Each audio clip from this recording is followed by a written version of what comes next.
There are three basic types of loops in PHP: for each, for, and while. For each is my favorite. Let me start out with that one. For each. The reason it's my favorite is it enables you to loop through arrays and objects, which is a large part of what I do every day. So let's say we have an array files array.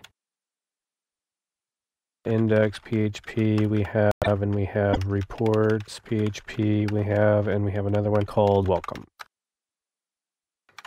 PHP. So like that. Now let's loop through them. For each.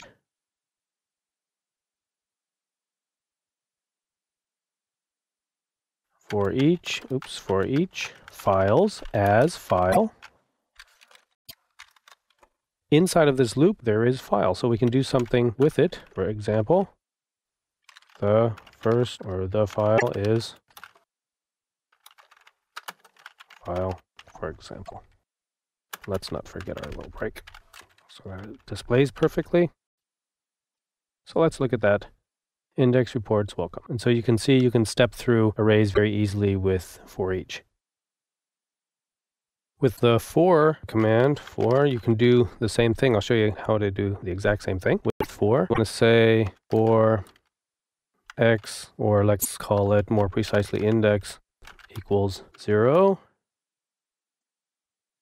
Index is less than count files, which means we're going to be going through this loop until index is, let's see, how many files are there? There are 3. So count files is 3. So we will go through this loop while index is less than 3. Increment it. And since we start at 0, we're going to be going through having the values for index 0, 1, and 2. Let's show that. Echo, let's do it like this.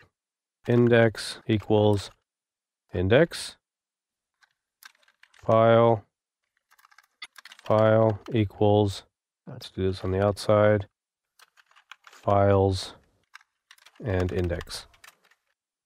And we'll look at that after we put in our break.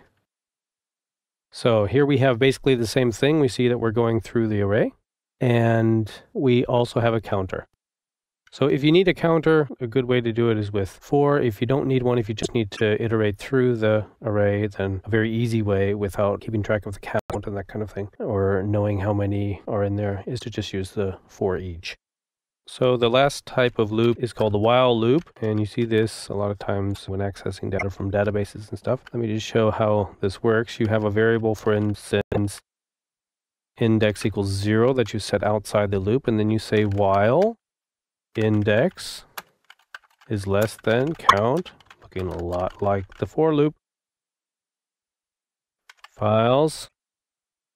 So what are we going to do? We're going to basically do the same thing here, there, but we have to make sure that we increment index. We have to take care of our own incrementing here, which is basically what we did here in the for loop, and then we can run it and see that it does the exact same thing as the for.